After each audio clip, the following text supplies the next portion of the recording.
These are all good questions. I want to come back to the one about the families who currently are expecting to just be able to hop on the bus. We know we've had issues with that in the past, and I just want to make sure that we communicate with all the families multiple times and through multiple media. Otherwise, they're not going to get it because they seem to ignore that kind of stuff. So just want to make sure that we give them plenty of warning if we do this.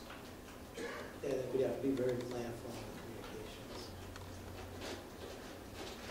Well, on top was it me? Yeah, I think that's it. On Tom's point too, though, the thing I brought up once before was kind of, instead of just saying this is your bus route, sitting out the car and saying you don't have a bus route, you're a walker. It's very concerning to me that we don't know who's on our buses, that these buses pull up and, God forbid something should happen, we don't know who's on these buses, and that was very concerning to me. And I think that can even feed back to the situation you were talking about with Armstrong as well. Did we get people a lot, did we overbook our buses or underbook them because more people rode them than we anticipated because we don't know who's on them? So I'm really glad we're getting control of that. My question, going back to the 700,000, is we were basing that on $1 million piece. Is that $1 million number, so according to this, then the difference, and I guess correct me if I'm wrong, what you're saying is it'll be $300,000 in a sense difference from one contracting in-house? No. Am I? Because some of these savings we could also realize in contracting out. So the difference would be greater. Okay. Roughly how much? Well, certainly the, so use that base of $1 million, $1,047,000 we had. I think some of those efficient, the 350,000 piece, that's probably one that certainly we could pass on with the contractor. So what we're trying, our reason I think for changing this number is giving you a realistic number of what we think we can do if the operation stays in-house. And it's not a million. That we can't get to that point, we can get to 700,000. See, and that's where, when I look at these numbers, I see, okay, there's $1 million, the 350 really can't count because we do that either way. So we're really saving 350 and we're leaving 650,000 on the table. Yes, that would be accurate. But we would be saving 700,000 from what we are spending now on transport. Right, but we would save that 350 next year no matter what we do if that is indeed. That's correct. Correct. So Yeah. to me that comes off that's like a separate. I mean, it falls under the transportation, but as far as the contracting or in-house, because it's equal in both. But it would come off of both. It would come off of our budget. Right. It would come off of the. Right. So really, we're leaving 650,000 a year on the table. Yeah, well, but they are looking at 350,000 between split shifts and contract changes. Right. So 350 out of $1 million wages and 650. No, but you're already taking that 350. So you. I think Clint is right. Well, not entirely, because if you're figuring the $1 million less if we farm it out, that's maybe 90% of the current budget. So you probably would be saving 90% of 350,000. So that's 40,000 less difference than you think it would be.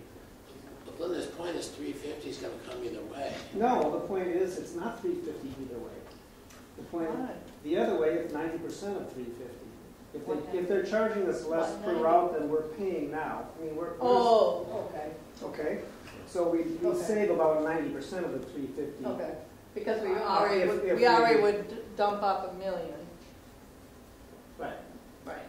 So it's more like 300,000 difference. So it'd be $1 million plus maybe 310 versus $1 million plus 350. Right. So that's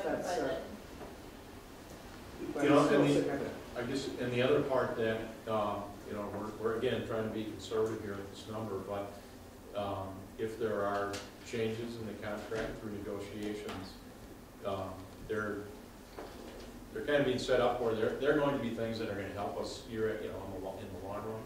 And we're kind of just showing, the first year or two of being impacted. So we're not factoring in some other things that could happen as a result of negotiations. That would be an additional savings. So I think we're taking a conservative approach, but I think you have to know that that's there as well, that there could be additional savings through negotiations. Patsy, did you have anything? Well, I had two comments. One about, we have had a culture of allowing students to get on the bus if there's capacity on the bus. But I think financially, we're not able to do that anymore. So we're looking at a whole culture shift of being more intentional about who is on the bus and when. And I think it's something that we're going to have to work with our community to understand that, because that was pretty common knowledge. And, we can't afford that anymore, so we're going to have to move away from that. I guess when we come to vote on this in December, we're voting on a $700,000 expenditure reduction. Whether we do it through contracted services or restructuring, I would like to know more specifically if we're voting on that for restructuring or contracted services. If it's left wide open one or the other, I'm uncomfortable with that. I think the purpose of putting the December timeframe on is that if you were to contract out, we would need to know in that timeframe to get it in place for next year. So I see it as, I don't see it as an open thing. I see it as making a decision and keeping it in-house, which is what we're recommending, or you contract out. Okay. Well, in here, the recommendation is through contracted services or through restructuring. Is it going to come to us one or the other, or is it going to be left open? Read that carefully, I think it's just poorly written. I want to know when I vote on one or the other. I don't want to leave it that open. Okay, so I guess what I would say is I'm hopeful we can take that through contracted services off of there.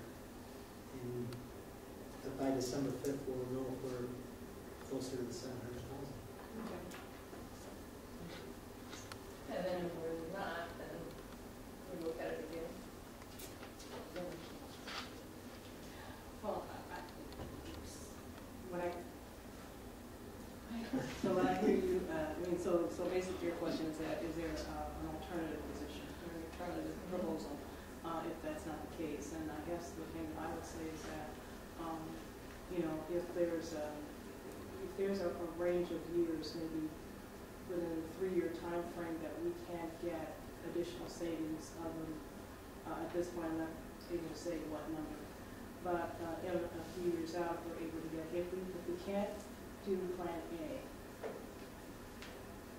then a plan B that has some specificity would be desirable to have in terms of a recommendation. And so if we can achieve some additional savings structurally, contractually,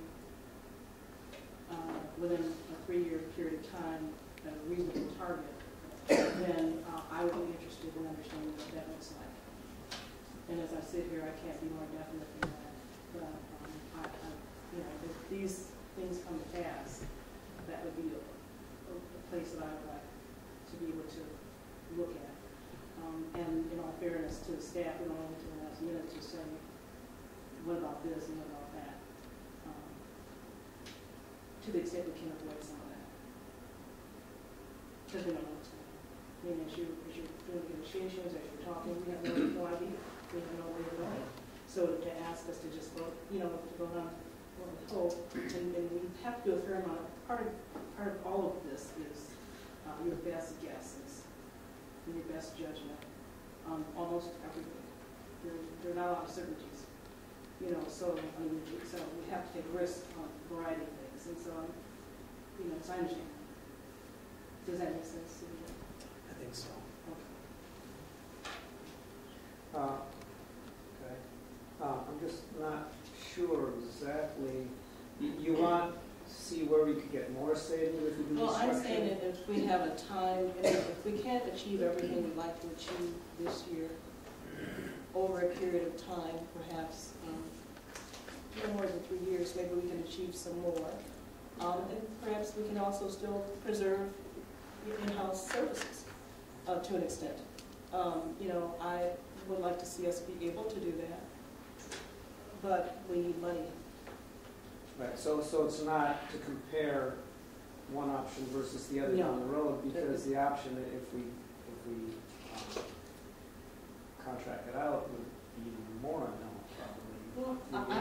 Well, I don't know, and I don't want to speculate right now, because I think that what we've heard so far tells me that there's been a lot of progress that's been made, a lot of dialogue is happening, they're in the midst of negotiations, I am not there, I don't know the answers, I'm relying on the administration to go back and look at this and see, okay, does any of this make sense if we move it out, if we try to achieve certain things in a certain time frame? Is there any benefit to that? I'm not sure there is. And so I can't frame it any better than that. That's what I'm asking. So if you have a different question. Sure. My concern if we push it out 3 years is that if our finances do not improve, this is always our low-hanging fruit. And if there's not significant savings that we realize now, then we'll be continuing to look at this as the trade-off to student services. But you know, you can frame it as something to push out a little further. We may not have that luxury. You may not. I don't know what they'll come back and say. You know, I'm not describing anything. I'm just saying, you know, we have to have, I mean, if plan A doesn't work, what's plan B? Is plan B just to say we're just going to do this? I mean, I don't know what that is. But, I appreciate the district working so hard to find a way to keep us in-house potentially. I think that's kind of the direction we would all like to go, but there's that caveat that it is still services that while it touches our kids as they get to school, if I have to trade that off against services that touch kids while they are learning in class, I am more likely to look at that a lot more seriously. Hopefully not this year, but it may come up again, and I think that's a hard reality. So it seems to me we have a couple of options here. One is, as we have here, keeping it in-house, saving $700,000. Plan A, our recommendation. Plan B would be to contract out and realize greater savings. I think what I'm hearing Helen say is maybe in her mind there's a plan C. If we don't quite attain $700,000, she might entertain still keeping transportation in-house at a lesser amount if there's some savings we're going to realize in succeeding years. And I don't know how other board members feel about that, but whatever we come back with, you are the ones who decide. So we can say keep it in-house, you can decide to contract out. We can say have $700,000, you can say keep it in-house with $500,000 savings. That's your prerogative. You are the decision makers. and let me just be a little more clear. One of the reasons that I'm saying that, Sherry, is exactly what we were just talking about. At some point, it may come to a place where we have to look for some additional savings. If we don't get any more money from the legislature, if we don't raise our levy and ask taxpayers for more, we may come to a place where we have to look at this a little harder and again. And so, you know, I think the value of keeping it in-house is clear. We'd be agonizing over so much. I agree. You know, so, but what I'm also saying is that looking at realistically, we may have to come back at this another time. And we'll know more because we will have committed funds to a variety of things. And right now, we're just starting down this road of making commitments. And so, for me, it's more about those kinds of things, but I'm not poo-pooing what you're saying at all. You know, but I'm just saying I don't know that we're in a place where we can, you know, I'm